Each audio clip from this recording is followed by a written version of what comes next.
Esther chapitre 3, versets 1 à 15.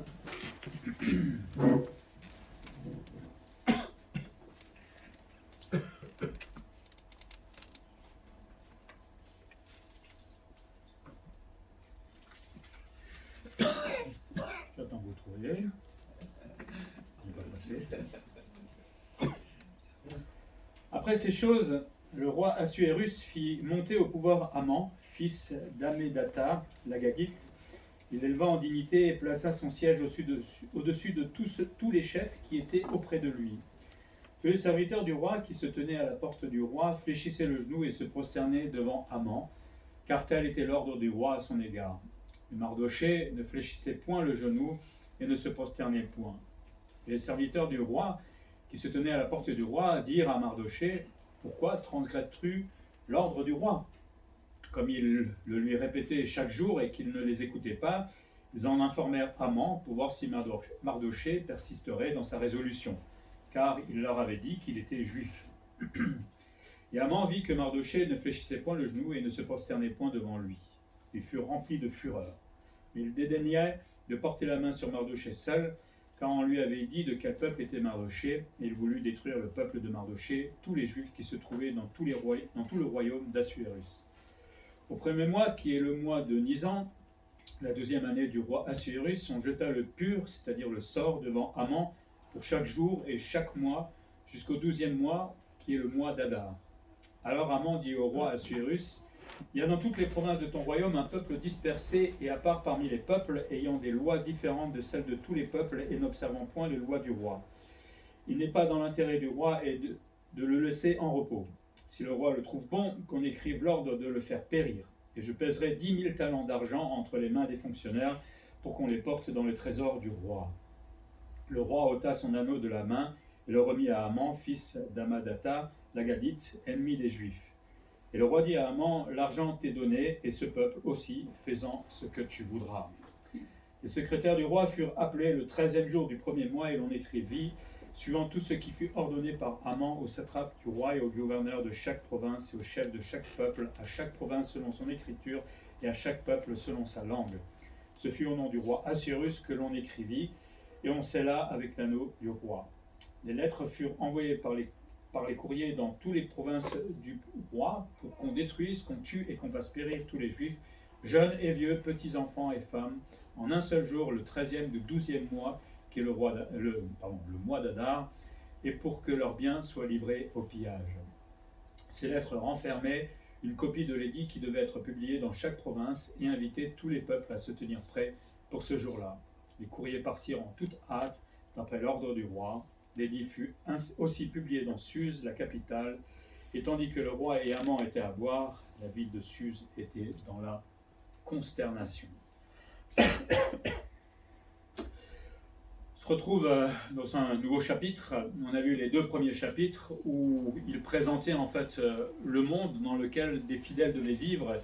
Et on voit dans ce 3e chapitre où on voit ces fidèles et ces infidèles qui vont maintenant s'affronter d'une certaine manière, se rencontrer. Et c'était leur quotidien à Esther, à ce moment-là, et à Mardochée, mais c'est un peu aussi des fois notre quotidien à nous, puisque nous vivons dans un monde qui n'est pas toujours facile, quand on n'a pas trop à se plaindre en France, mais c'est pas toujours évident, et le chrétien est confronté tout le temps, quasiment tout le temps, au monde, que ce soit au travail, peut-être dans sa famille. Enfin, c'est le quotidien aussi du chrétien. Et peut-être comme pour Esther, ce n'est pas dit directement, mais en tout cas, la Bible, on le sait, dit que le diable cherche quoi? À nuire aux chrétiens, à nuire à celui qui est fidèle. Et s'il pouvait se débarrasser des chrétiens, il le ferait immédiatement parce qu'on gêne. Vous gênez, vous le saviez? Alors, c'est pas immédiatement vu comme cela, mais le diable, de toute façon, fait tout pour que l'Église ne fonctionne pas, fait tout pour que les chrétiens chutent, fait tout pour que ça n'avance pas. Parce qu'il sait que si les chrétiens sont des lumières, des ambassadeurs, forcément, il y aura des gens qui vont se convertir. Et en cette période de Noël, c'est tellement important que nous puissions parler de Christ à quiconque veut bien l'entendre. Esther et Mardochée vont dans ce 3e chapitre et au fur et à mesure nous donner quelques petites pistes peut-être dans la manière de tenir bon dans ce monde qui est si difficile. Première piste, le fidèle et l'infidèle face au pouvoir et à l'orgueil. Vous avez déjà rencontré l'orgueil. Pas forcément chez les autres, chez soi déjà. Ça commence par ce départ, nous, d'habitants. On voit l'infidèle, d'abord, qui est face au pouvoir et à l'orgueil. Alors on peut se poser la question qui est Aman, déjà, on va un peu le présenter. Le nom est probablement dérivé de celui d'une divinité élamite. On l'appellerait Aman, Human ou Umban. Il y a peut-être un enfant bientôt, c'est une proposition de prénom. Il était fils d'Ama d'État, dit le texte. Son père portait un nom perse, mais on l'appelait aussi Lagatite. Alors Joseph, qui est un historien, suivi par certains commentateurs, pense que cette épithète indiquait qu'il descendait en fait de la famille royale d'Amalek, vous vous souvenez Amalek dans l'Ancien Testament, et qui portait le nom d'Agag. Vous voyez ça dans Samuel, par exemple. Aman ou son père pouvait avoir été amené en Perse comme captif, en otage peut-être. D'autres pensent qu'il y avait une province perse qui s'appelait Agag, d'où le nom Aman l'Agagite. Je serais peut-être plus pour la première version, vous allez voir au fur et à mesure pourquoi. On va le développer. Il va être promu après le complot. Vous vous souvenez, la semaine dernière, on avait parlé de ce complot que Mardochée avait déjoué. Enfin, Mardochée, puis la reine Esther avait parlé au roi. Et ce complot a été déjoué, qui voulait qu'on tue le roi. Et les deux personnes qui avaient imaginé cela ont été pendues. Mais Mardochée n'a pas reçu de récompense. Mais notre cher amant, lui, va avoir un poste très haut. On ne sait pas pourquoi il l'a eu. Moi, je n'ai pas trouvé d'explication. Peut-être vous en avez une, vous le verrez tout à l'heure. Mais voilà l'ascension de Haman, alors que Mardochée, lui, n'est pas honoré. Il est maintenant au-dessus de tous les chefs. C'est bien d'être au-dessus de tout le monde, non? Je suis le chef. Vous devez faire ce que je vous dis. Et dans le monde, hélas, quand on est au-dessus de tout le monde, on a le tournis un petit peu, ça enivre. L'orgueil est là, justement, et il grandit avec les positions les plus hautes. C'est naturel chez l'homme. Et il accepte d'être adoré par le peuple, puisque le peuple s'agenouille devant lui, et généralement chez les Perses, c'était les divinités qui étaient adorées. Mais lui accepte tout simplement cette adoration de la part du peuple, c'est-à-dire dans sa tête où il en était. Il se prenait pour un dieu peut-être. Par contre, le fidèle, je fais toujours les contrastes entre infidèle et fidèle. Le fidèle, lui, face au pouvoir et à l'orgueil, Mardochée déjà va pas pleurer chez le roi en disant « Oh, c'est moi qui ai déjoué le complot là, moi je mérite des honneurs quelque part ». Il ne va pas aller courir après la gloriole, on va dire. Lui qui vient de sauver quand même la vie du roi, c'est pas rien. Il aurait pu demander quelque chose, mais il ne demande rien. Et en plus, par son refus d'exiger les honneurs, cela, plus tard, en fait, va permettre à Mardochée de sauver son peuple. S'il avait mis son orgueil en place, il aurait dit tout de suite qu'il était peut-être juif, ou peut-être ça n'aurait pas été utile à Dieu plus tard, parce que ça va être stratégique, en fait. Peut-être qu'on peut tirer, nous, une leçon là pour le chrétien, c'est que le plus petit pouvoir qu'on peut avoir, même chez le chrétien, va le pousser à enfler d'orgueil. Petit poste. On ne le voit pas immédiatement, mais bien souvent. Hélas, moi j'en ai fait les frais autrefois. Mais vous donnez une petite responsabilité et on s'envole. Alors c'est bien, parce que moi j'aime bien avoir la reconnaissance qu'on fait son travail dans l'église éventuellement, mais attention à l'orgueil. Alors si en plus il faut prendre la chair ou ailleurs, ou des responsabilités dans l'église, calmons tout cela. C'est le Seigneur qui nous donne le don, n'oublions pas, la Bible le dit. C'est lui qui nous équipe, ça ne vient pas de nous, c'est pas naturel chez nous, donc il n'y a pas de quoi enfler d'orgueil. La première place, on les aime bien, le moi mieux que lui, moi je sais mieux que lui, peut-être la Bible ou peut-être faire, ou alors je sais tout, on parlait tout à l'heure de trop connaître la Bible, à un moment l'orgueil peut être là, et on se compare, on se comprend. L'histoire d'Esther nous apprend que l'humilité est préférable à l'orgueil, parce que c'est stratégique, là dans l'histoire en tout cas, et ça peut être stratégique aussi pour nous, et cela est aussi valable dans le travail de l'Église. Si on travaille dans l'Église, merci Seigneur de m'utiliser, moi qui suis minable, excusez-moi le terme, qui ne suis pas capable de faire certaines choses, et pourtant tu m'équipes par ton Saint-Esprit et tu me permets de faire des choses là. C'est comme ça qu'il faut vivre normalement son service dans l'Église. Et pas en disant « je suis un super pasteur les gars, qu'est-ce que je prêche bien, je m'aime ». Il y en a hélas. Il y en a qui demandaient des jets privés tellement ils sont bons. Donc je ne vous demanderai pas ça. De toute façon on n'a pas de place pour l'atterrissage. Le fidèle ne cherche ni le pouvoir, ni les honneurs. Lui, il veut vivre humble et heureux. Parce que l'humilité conduit forcément au bonheur. L'orgueil ne conduit jamais au bonheur. Deuxième chose que le texte nous apprend, c'est le fidèle et l'infidèle, mais face au conformisme. Je m'explique. L'infidèle, lui, face au conformisme, tout le monde va s'incliner devant Haman. Il semblerait que ce n'était pas forcément naturel, mais tout le monde va le faire parce que le voisin l'a fait. Donc forcément, je vais m'incliner devant Haman. Et je ne sais pas si Haman était passé par être triché. Est-ce que nous, on aurait incliné le genou en tant que chrétien devant lui? Certainement pas, mais bon. Mais par crainte du roi, puisque c'est le roi qui avait promu Haman, eh ben, tout le monde suivait ce que faisaient les autres, ce qu'on appelle le conformisme tout simplement. Et le monde aujourd'hui agit toujours de la même manière. Il y a une espèce de sécurité relative, j'ai l'impression, dans ce conformisme. Quand on fait comme les autres, tout va bien. Oui, moi je triche comme les autres, mais tout va bien, puisque tout le monde le fait. Voilà. C'est le conformisme, tout simplement. Et les serviteurs du roi vont interroger, demander à Mardochée, mais qu'est-ce que tu fais, toi, là? C'est bizarre, tu ne fais pas comme tout le monde. Vous savez, dès que vous ne faites pas comme les autres, on se fait remarquer très vite. Dans l'histoire de Daniel, les trois amis qui étaient avec lui, quand ils n'ont pas voulu s'incliner, pareil, ils ont fini dans le feu, parce qu'ils n'ont pas voulu faire comme les autres. Et si demain on vous proposait de devoir s'incliner devant votre président, vous le feriez? Je n'ai pas de réponse, on est filmé. Eh oui, mais c'est ce qui se passait à ce moment-là. Tout le monde s'inclinait parce que le roi l'avait demandé, mais Mardochée, lui, va refuser le conformisme et il en connaissait les risques. Il y a quelque chose qu'il ne voulait pas faire là. Parce que le fidèle est bien souvent quelqu'un qui vit en marge du conformisme. Il ne fait pas comme les autres. Il y a une partie où on travaille comme les autres, on achète comme les autres, on va faire les courses comme les autres, mais pas dans tous les détails. Et évidemment, Haman avait des rapporteurs qui vont aller dire à Haman, t'as vu Mardochée, lui, il ne veut pas. Eh oui, donc on fait remarquer, si on ne le remarque pas directement, il y aura des gens qui feront remarquer de toute façon que vous vivez en marge. Et ces rapporteurs vont le dire donc à Haman, et Mardochée lui va dire, moi je suis juif. Et là, Haman va trouver une bonne raison pour exterminer le peuple juif. On en reparlera après. Le fidèle, lui, refuse le conformisme au monde.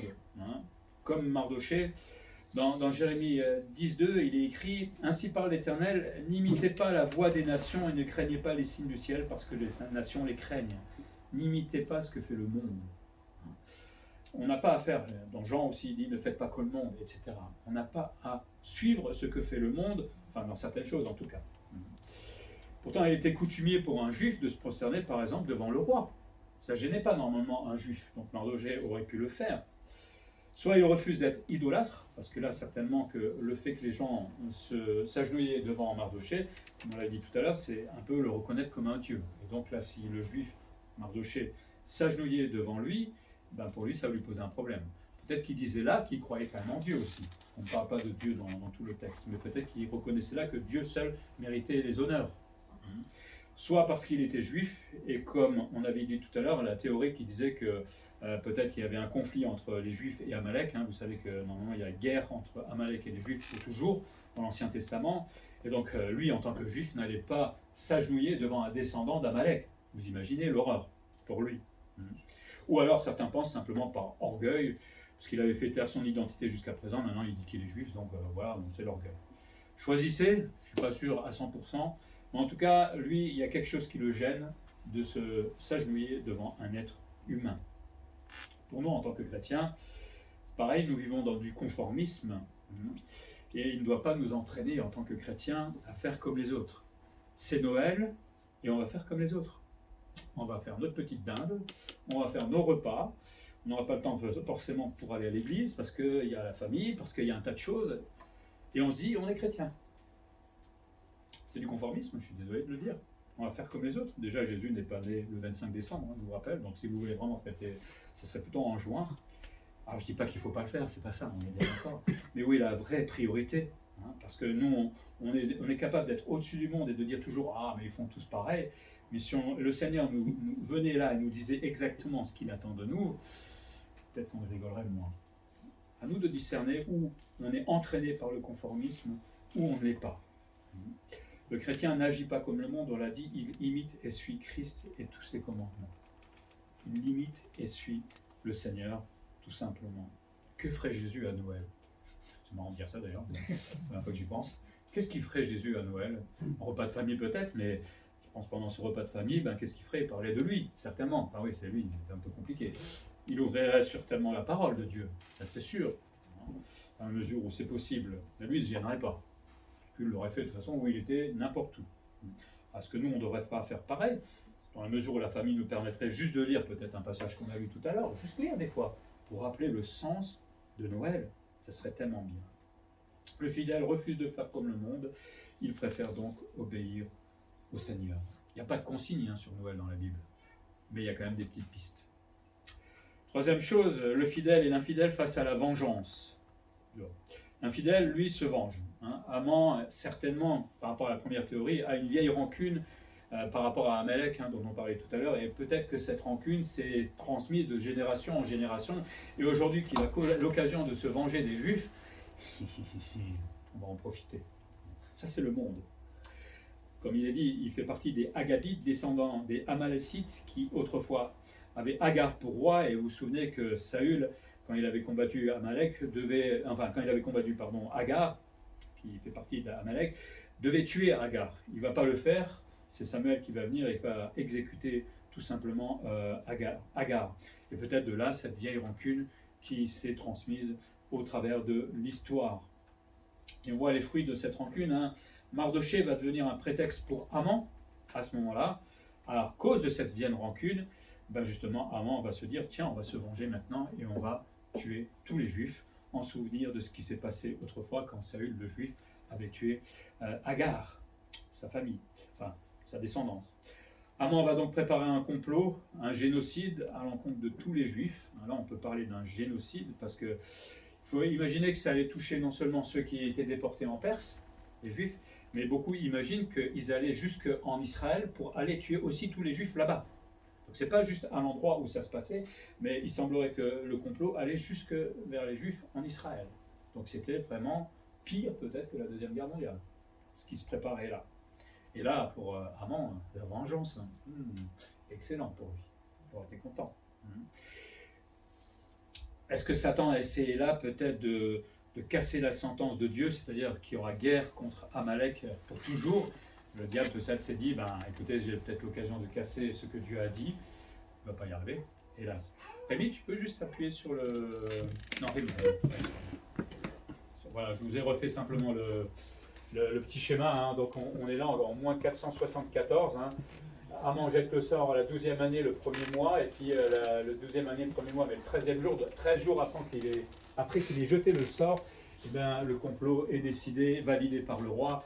Je mettrai la semaine prochaine, et 12 mois après, en fait, ça devait se mettre en place, juste pour avoir des repères visuels.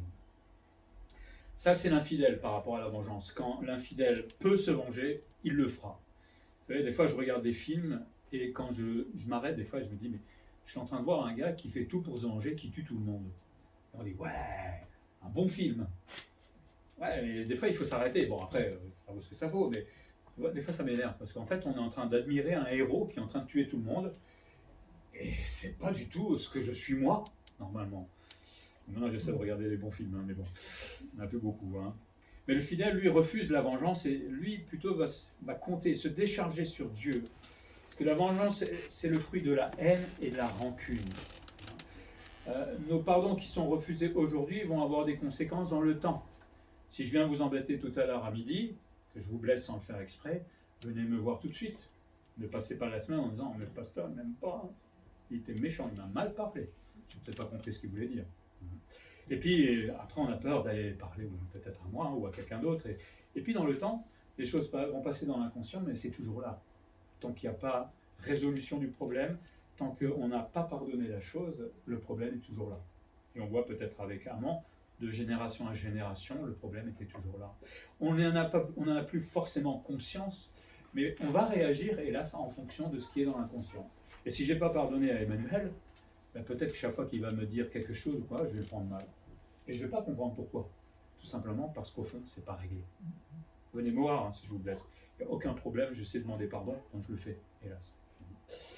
Mais ces pardons refusés vont avoir des conséquences dans le temps. Et vouloir se venger, ça fait que souffrir. À la fin des films, le gars, il a tué tout le monde, il est content, mais on ne dit jamais comment il vit après. C'est qu'un film. Mais généralement, quand on s'est vengé, on n'est pas plus heureux. Surtout s'il l'a tué, généralement, c'est la conscience qui commence à travailler. Et on se dit peut-être quelques années après, ce que j'ai bien fait. Mais ça offre aussi là un héritage aux enfants. Si moi, je me venge en tant que chrétien, je montre à mes enfants comment on vit la vie chrétienne, soi-disant, entre guillemets. Et puis les enfants, qu'est-ce qu'ils vont faire? ah papa, le chrétien, se venger. Donc moi, l'enfant chrétien, je peux aussi me venger. Et finalement, on donne un mauvais exemple à nos enfants et peut-être à tous ceux qui nous entourent. Le chrétien se souviendra toujours dans Romains 12, 19, qu'est-ce qui est écrit? À moi, la vengeance, dit l'Éternel. C'est Dieu qui doit s'occuper de nos problèmes. Alors, si j'ai fait du mal ou si j'ai blessé quelqu'un, on ne va pas attendre que Dieu se venge, hein, c'est pas ça l'idée. On va voir la personne, on se prend dans les bras et on s'excuse, d'accord, on se demande pardon. Mais après, si c'est par exemple dans le monde où vraiment un chrétien qui ne veut pas changer d'avis, laissez faire le Seigneur. Dieu, lui, est juste pas nous. Des fois, je ne sais pas comment faire, moi, face à des situations. Moi, je laisse faire, Dieu. Voilà, au moins, il n'y aura pas de problème. Hein. Et Dieu, lui, s'en occupera, pas forcément tout de suite. Mais passez pas votre temps à prier, Seigneur, Seigneur, venge-moi, venge-moi, venge-moi. Bien, hein. Hélas. Quand on remet cela au Seigneur, pour moi, c'est réglé. Quand je pardonne, tout simplement. Et le Seigneur fera ce qu'il a à faire. Je ne vais pas me réjouir de voir mon adversaire souffrir. Et si le Seigneur lui permet, parce qu'il veut reprendre la personne, on ne va pas exulter non plus. D'accord? Le Seigneur voit aussi mon cœur. Et si je me réjouis de la souffrance d'un autre, le Seigneur le voit. Et Dieu ne rigole pas avec ça non plus. On voit que donc la vengeance rend malheureux. Vous savez comment on va finir Haman. Hein. Au départ, il est heureux, il fait des petits banquets et tout ça parce qu'il va pouvoir se venger, mais c'est lui qui va souffrir à la fin. La vengeance rend donc malheureux à cause des rancunes et de la haine. Par contre, laisser Dieu faire, ça soulage le cœur. Et puis nous, on vit notre vie. Tant pis pour l'autre qui m'a fait du mal. Vous savez, les gens qui vous ont fait du mal continuent à vivre leur vie tranquillement. Si vous ne voulez pas leur pardonner, c'est vous qui allez souffrir et l'autre s'en fiche complètement. Et complètement. Donc, il est écrit « aime ton prochain comme toi-même ». Il faut que je m'aime d'abord moi. Et m'aimer moi-même, c'est aussi savoir pardonner aux autres. Et si je ne sais pas pardonner aux autres, je ne m'aime pas. Tout simplement. Quatrième chose, on voit le fidèle et l'infidèle face à la superstition. Hein, l'infidèle, là on voit Haman qui va jeter le pur ou le sort. Hein. Il est jeté le premier mois qu'on a vu tout à l'heure sur le petit schéma, qui est le mois de Nisan, c'est-à-dire entre mars et avril, dans le calendrier juif, hein, de la 2e année. Il cherche la volonté des dieux, certainement, et un argument pour son funeste projet. Je ne sais pas très bien comment ça se passait. En tout cas, il semblerait qu'il y ait eu une réponse en tirant le sort, et c'est le sort, c'est le destin quelque part, qui va dicter le jour de son projet. Il veut tuer les Juifs, et en tirant au sort, le sort va décider que c'est un an environ après. Heureusement que c'était qu'un an après, parce que ça va laisser du temps au peuple de se mettre, d'être prêt face à ce qui va se passer, hein, d'Esther d'approcher le roi, etc. Dans Proverbe 16, 31, il dit « On jette le sort dans le pan de la robe, l'homme fait ce qu'il a envie, mais toute décision vient de l'Éternel. » L'homme peut dire « Je décide certaines choses, je mets les projets bientôt à exécution, mais quand Dieu veut pas, tout simplement. » C'est génial, non? Si quelqu'un vous veut du mal ou décide quelque chose à votre rencontre, ben priez, on ne sait jamais. Si Dieu veut pas, ben, ça ne se passera pas, tout simplement. Cela rappelle comment le monde se débrouille aussi. Alors, on peut le comprendre, hein. Le monde fait avec ce qu'il a. Ben, il va employer l'occultisme. Hein. Quand vous allez dans les centres commerciaux, vous entendez votre horoscope. Ça me fait toujours rigoler. Moi. Ah bon, il y a des gens qui disent « Ah, c'est ça ». Il y en a qui font du yoga. Il y en a qui cherchent dans les médecines parallèles. Il y en a qui voient un chat noir et ils deviennent fous. Je me souviens quand j'étais passé mon permis de conduire, il y a une dame c'était la 5e fois qu'elle le passait, et un chat noir qui était passé ce jour-là. Elle est partie, elle a tourné à droite, elle a pas cédé la priorité, elle a loupé pour la 5e fois. Elle a dû se dire c'est le chat noir. Moi j'ai bien rigolé. Mais voilà, mais moi je comprends un peu le monde parce qu'il fait avec ce qu'il a. Si on peut trouver dans les étoiles peut-être le destin ou je ne sais pas quoi, on va le chercher. Mais tout ça c'est faux évidemment. C'est surtout inspiré par le diable. Le monde est perdu, et c'est normal qu'il cherche son chemin sans Dieu. Et quand on cherche le chemin, quelqu'un va venir vers eux. Il s'appelle le diable, tout simplement. Et si je peux vous donner quelques petites pistes pour vous tromper encore plus, eh ben je me ferai un grand plaisir pour le faire. La superstition conduit donc aussi à des comportements. Parce que si je suis superstitieux, si je vois un chat noir, qu'est-ce qui se passe automatiquement dans ma tête? J'angoisse.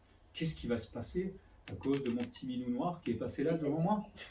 Pauvre chat, il doit vous regarder en disant « Miaou, je fais que passer ». Mais nous, on arrive à plaquer des choses là-dessus et la personne va peut-être avoir de l'angoisse, avoir de la crainte et seront malades, comme cette personne que j'ai vue. Mais c'est triste quand on y réfléchit. C'est vraiment triste quand l'homme on arrive à ce point-là. Le fidèle face à la superstition, on rigole peut-être. Mais il y a des chrétiens, et j'ai déjà vu, quand vous retournez le pain sur une table, il va vous le remettre tout de suite. C'est catholique, je crois. Et il y a des chrétiens nés de nouveau qui le font encore. Moi, j'achète plus de pain, comme ça, c'est réglé. Du pain de mie, c'est mieux, comme ça au moins. Il y en a qui, face à des viandes sacrifiées, on n'en a plus aujourd'hui, on pourrait parler halal, qui hésitent. Paul dit qu'on ne peut pas sacrifier de viande à d'autres dieux parce qu'il n'y a pas d'autre dieu que Dieu lui-même. Donc, même si ça a été sacrifié à d'autres dieux, ça n'a aucune valeur puisque d'autres dieux n'existent pas. On peut manger halal, je suis désolé de le dire, ça ne gêne pas. Après, si ça choque, je ne le ferai pas devant vous, évidemment. Alors, si vous voyez un chat noir, appelez la SPA tout simplement et puis c'est réglé. Mais le chrétien peut avoir des superstitions aussi, on rigole. Mais il y a des chrétiens qui se disent « J'ai passé une mauvaise journée aujourd'hui parce que je n'ai pas lu ma Bible. » Parce que je n'ai pas prié. Et se rendre malade à cause de ça. Alors là, je vais peut-être me contredire. Si vous ne lisez pas votre Bible, c'est pas grave. La journée va se passer quand même. Maintenant, le pasteur qui va dire, lisez quand même la Bible. Mais c'est pas parce que vous ne lisez pas la Bible que ça va mal se passer. Vous aurez pu la lire ou pas la lire. Si le Seigneur a prévu quelque chose, une épreuve, une difficulté dans la journée, c'est pas parce que vous avez lu, prié ou pas, ça ne changera rien. D'accord ? Et après, des petites superstitions comme ça, on peut en trouver partout. Même chez le chrétien. Faites attention de ne pas vous laisser embrigader par ce genre de choses. Pour le chrétien, on sait que la superstition est fausse et que ça vient du monde, et on sait surtout qu'elle frôle celle des démons. C'est un monde qui frôle celle des démons, évidemment. Le diable s'éclate à essayer de faire peur aux gens, à les rendre tellement malades jusqu'à se suicider même parfois, et c'est son plaisir. Mais nous, on ne va pas se laisser avoir. Et surtout que le superstitieux vit dans le mensonge, et lui refuse de faire confiance en Dieu. De toute façon, il n'y croit pas. Pourquoi j'irais lui faire confiance ? Mais moi, en tant que chrétien, quoi qu'il arrive dans la journée, ce n'est pas parce que j'ai fait ou pas. Alors, sauf si vraiment je suis dans le péché et que je le fais exprès, peut-être Dieu peut me reprendre, on est bien d'accord. Mais si je suis clean, s'il m'arrive une bricole, un pneu crevé, si j'ai une épreuve, c'est pas parce que j'ai pas lu ma Bible le matin. D'accord ? Lisez quand même votre Bible. Ou le soir. Comme ça, le soir, il ne peut rien vous arriver, vous dormez. C'est jamais la nuit, il peut y avoir un incendie. Mais bon, bref. On va pas tourner en rond. Mais le chrétien, lui, refuse la superstition parce qu'il connaît Dieu, il connaît la vérité, il sait que c'est lui qui est souverain, que rien ne se passe sans lui, et il veut lui faire confiance, quoi qu'il arrive. Et une cinquième chose, le fidèle et l'infidèle face à l'intégrité. L'infidèle refuse souvent l'intégrité pour satisfaire ses propres intérêts et ses propres ambitions. Le roi, quand il va entendre le projet de Haman, le roi va dire bravo. Pourquoi ? Parce que derrière, il y a la pète-pète, il y a de l'argent qui va venir. Haman va accuser à tort les Juifs sans même les nommer d'abord. Et où est l'argument qui dit que les Juifs étaient un danger pour le roi ? Nulle part. Et le roi va accepter, parce qu'il a entendu qu'il va recevoir 10 000 talents d'argent. Alors comprenez que 10 000 talents d'argent, ça équivaut à 300, environ 500 tonnes d'argent. En euros, ça fait 7 867 819,37 €. C'est précis. Ça vaut en ancien franc, en francs, pardon, 40 millions de francs à l'époque. Si on vous dit qu'on vous donne 7 millions d'euros demain pour si juste signer un petit complot là rapidement, ça vous dit ? Non. Vous hésitez, comme j'ai pas entendu de non, ça veut dire que vous êtes en train de réfléchir, est-ce que il y en a un qui a dit non, c'est bien. 7 millions, le roi, comme on voit dans les BD, il y a eu le petit dollar là, qui était dans les yeux, il va dire il y a 7 millions qui vont tomber dans les caisses de l'État, je connais pas ce peuple, je m'en fiche, même ils m'ont rien fait. Mais c'est aussi dire la rage qu'avait Haman. Il était prêt à donner 7 millions d'euros au roi, comme ça, il était riche quand même, pour pouvoir faire que ce projet aille jusqu'au bout. Il avait la haine. Il avait la haine contre les Juifs, certainement contre Mardochée derrière. Le seul qui ne veut pas s'agenouiller devant, mais les gars, vous, allez, 7 millions au roi, le roi, c'est un peu bête, j'ai l'impression, ce roi. Donner de l'argent, il ne va même pas vérifier si c'était vrai, il accepte l'argent, et puis ici, le roi remet son anneau à Haman, et un soutien financier, en plus il va donner un peu d'argent à Haman pour pouvoir faire son projet. Pas d'enquête, aucune menace apparente, l'appât du gain, tout simplement, qui fait taire la conscience du roi. Et puis, rédaction des lettres pour ce fameux génocide, on l'a vu le 13e jour du 12e mois, tout est prêt, il suffit maintenant d'attendre. Il devait devenir fou pendant 12 mois, Haman. Vivement qu'on y arrive, et qu'on puisse tuer tous les Juifs. Et une fois qu'un décret a été publié à ce moment-là, on ne pouvait plus le modifier ni le révoquer. C'était signé, on ne pouvait plus rien faire. Heureusement que Dieu avait une stratégie. Le fidèle, lui, reste intègre en toutes circonstances. Mardochée et Esther, qui vont entendre tout ça, auraient pu paniquer, s'énerver, crier après le roi, je ne sais pas qu'est-ce qu'il aurait pu faire, mais ils vont rester calmes et intègres malgré la menace. Mardochée, en entendant ça, il aurait pu dire, mais attends, je vais quand même fléchir le genou devant Haman, parce que bon, quand je vois jusqu'à où ça va, mais non, il reste intègre malgré le risque, il ne bougera pas d'un iota. Parce que c'est comme ça. Et la reine Esther aussi aurait pu agir contre Haman, peut-être elle avait un pouvoir, mais derrière tout cela, le plan de Dieu se mettait tout doucement en place. Je veux dire chaque fois, mais parce que j'aime bien, parce que c'est pas un plan de Dieu qui s'est fait en 15 secondes, mais ça a mis du temps. Et c'est ça qui est intéressant de voir comment Dieu pose, excusez-moi le terme, mais les pions sur l'échiquier pour arriver à son but final. Pour le chrétien, on peut en tirer simplement cette leçon, restons intègres dans un monde qui est bien souvent corrompu. Je sais que c'est pas facile à vivre, c'est difficile, mais moi je l'ai déjà vécu, puisqu'on m'avait demandé de tricher dans mon emploi autrefois. D'accord ? Je sais ce que c'est que la pression, je sais ce que c'est que la colère de vos collègues, parce que ça risque de peut-être même fermer votre boîte, parce que vous restez intègre, mais finalement le Seigneur m'a béni. Eh oui, c'est pas évident, mais il faut le faire. Certaines personnes veulent rester intègres, vont perdre leur emploi, mais l'essentiel c'est de rester intègre. Parce que si vous trichez, si vous acceptez de suivre le monde, c'est votre conscience qui va commencer à travailler. Et vous n'avez rien gagné de plus, en fait, finalement. Vous faites comme le monde, mais votre conscience va être travaillée jusqu'au moment où Dieu va arriver enfin à la repentance. Et finalement, il faudra recommencer à être intègre et refuser de faire ce que le monde vous demande. Si vraiment on ne peut pas rester dans le travail où on est parce que on doit tricher constamment, Seigneur, aide-moi à trouver un autre boulot. C'est pas compliqué, non ? Et Dieu, il ne va pas nous aider ? Moi, si. Je me souviens, mon directeur avait dit... je lui ai demandé pourquoi, parce que j'avais demandé à passer à être responsable, et je lui ai demandé à mon directeur, mais pourquoi ? C'était le directeur qui m'avait demandé de tricher. Je lui ai demandé, mais pourquoi tu m'acceptes comme responsable ? Il dit, parce que tu es intègre. Il dit, et toi ? Tu es intègre ? Il m'a regardé, il n'était pas très fier de lui. Mais voilà, Dieu s'amuse des fois avec le monde aussi. Mais le chrétien, lui, veut rester fidèle à Dieu et ressembler à Jésus-Christ dans sa justice. Il ne s'agit pas d'être parfait comme Jésus, on ne sera jamais parfait comme Jésus, on s'entend bien. Mais il veut lui ressembler dans sa justice, dans sa sainteté, dans sa droiture. Et si on ne peut pas le faire parce que le monde est trop fort, eh ben Dieu a un autre plan, tout simplement. Et vous savez, le travail avec le Seigneur, ça se trouve, tout simplement. L'intégrité est un témoignage aussi pour le monde. Comme je disais avec mon directeur, c'était un témoignage d'intégrité. Ça ne lui plaisait pas toujours, parce qu'après, on travaillait tous les jours ensemble et il se moquait de moi tout le temps parce que je suis chrétien, mais pendant au moins 1 an ou 2 ans, je lui parlais de Jésus tous les jours. Parce que chaque fois, il a une nouvelle question pour m'embêter. Si lui, il ne connaît pas la Bible maintenant, j'espère qu'il se convertit depuis, je ne sais pas, je n'ai pas eu de nouvelles de lui, mais c'est chouette. Des fois, les gens, vous savez, quand quelqu'un va s'opposer comme ça constamment contre vous, prenez-le de loin et évangéliser. C'est génial parce que c'est le seul moment peut-être où vous pourrez parler à ce monsieur et lui, il veut vous faire du mal, mais retournez la situation tout simplement et parlez du Seigneur. Et qui sait, peut-être un jour, il se convertira. Mais l'intégrité est un témoignage pour le monde et de la part des enfants de Dieu. Et quand le chrétien reste intègre, le monde se pose des questions. Alors, souvent, il ne se pose pas les bonnes questions, hélas, mais peut-être un ou deux va un jour se dire, mais ah ouais, tiens, il est bizarre ce gars.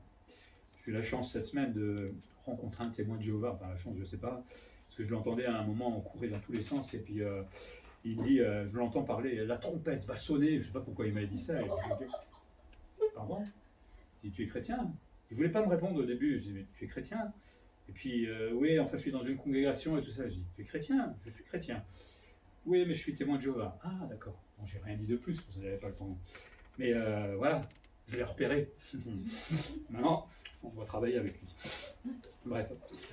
Mais voilà, des fois, quand on est chrétien, on entend des petites choses comme ça et ça permet peut-être de créer un lien. Bon, après, je ne sais pas où il en est vraiment chez les témoins de Jéhovah, mais j'espère que le Seigneur permettra qu'on ait des occasions d'échanger. Pour terminer, ce 3e chapitre, il termine en disant qu'il y avait une consternation à Suse. Toute la ville était sous le choc par rapport à ce complot qui était en marche. On dit une telle chose n'était jamais arrivée peut-être avant, et on imagine la catastrophe ou l'aspect sanguinaire que cela allait provoquer dans toute la ville. Si Suse elle-même, qui a l'habitude de la guerre et tout ça, était choquée, c'est dire le génocide qui attendait les Juifs. Et il y avait peut-être aussi là une crainte de la part de toutes les minorités, pas forcément les Juifs, parce que si ça commençait par les Juifs, ben, il y avait d'autres minorités aussi qui avaient été déportées à Suse, hein. Peut-être qu'après c'était leur tour. Hein, Haman peut-être l'aurait fait aussi. Mais on voit aussi quelque part, parce qu'on le verra dans le chapitre 6, qu'il y avait peut-être aussi une haine des Juifs qui était là partagée par les autres. Hein. La femme de Haman, par contre, elle avait la haine aussi contre les Juifs. Et personne ne dit rien contre à ce moment-là ce complot. Personne se lève en disant c'est pas bien ce que vous faites. Donc il semblerait qu'il y avait vraiment une haine de la part des Juifs. Rien n'a trop évolué depuis ce temps-là. Hein. Hélas. Même si on n'est pas toujours d'accord avec ce qu'ils font, mais ça reste le peuple de Dieu. Esther et Mardochée nous rappellent que c'est difficile d'être fidèle dans un monde infidèle, dans un monde qui se venge, dans un monde qui est superstitieux, dans un monde qui est corrompu. C'est pas facile, je le reconnais. Mais c'est pas impossible. Surtout, alors si vous voulez essayer de le faire tout seul, oui, évidemment, vous n'y arriverez pas. J'y arriverai pas non plus. Mais si on compte sur le Seigneur, alors tout change. Ce n'est pas impossible de vivre dans ce monde. Esther et Mardochée vont nous le prouver, tout simplement au travers de l'histoire. Je ne sais pas s'ils s'accrochaient directement à Dieu, mais en tout cas, Dieu s'occupait d'eux. Ça, c'est clair. Et Esther nous encourage, hein, parce qu'elle va rester fidèle et gagner, parce qu'elle va rester fidèle, et cette fidélité, enfin, pour nous en tant que chrétiens, vous savez, quand on veut rester fidèle, il y a une chose qu'il faut se rappeler tout le temps, c'est qu'au bout, quoi qu'il arrive, vous avez gagné. Ah oui, parce qu'au bout, c'est le Seigneur qui aura le dernier mot. Alors on peut nous faire du mal, on peut nous embêter, collègues, machin. Au bout, j'ai gagné. Alors, c'est pas dans la victoire, j'ai gagné, c'est le Seigneur qui a gagné au bout. Que ce soit sur la terre ou sur le ciel, mais au bout, c'est le Seigneur qui a la victoire. Donc, vous pouvez faire tout ce que vous voulez, vous pouvez m'embêter jour et nuit, tant pis pour vous. Moi, j'ai déjà la victoire en Jésus-Christ. Surtout Jésus-Christ aura la victoire sur vous. C'est surtout ça. Et surtout celui qui est fidèle, donc je dis, a déjà la victoire à cause de Christ. Quand elle reviendra, tous ces gens-là vont devoir fléchir le genou et s'ils ne veulent pas, tant pis pour eux, ça sera à leur dépens. Mais nous, on sait qu'on a déjà tout gagné. C'est chouette, non? On y réfléchit un petit peu. Que le Seigneur nous aide à être fidèles dans ce monde corrompu, infidèle, qui nous donne la force, peut-être les larmes parfois, s'il le faut. On est des frères et des sœurs qui peuvent compter les uns sur les autres, je l'espère, et s'il y a un combat, mettons-nous ensemble dans la prière. Il y a le mardi soir, il y a chez soi, il y a dans la semaine, s'il y a besoin de moi pour prier, je suis là. S'il y a des difficultés, ne vous gênez pas. Mais ne nous laissons pas avoir par le monde, parce qu'on ferait la joie du diable, tout simplement.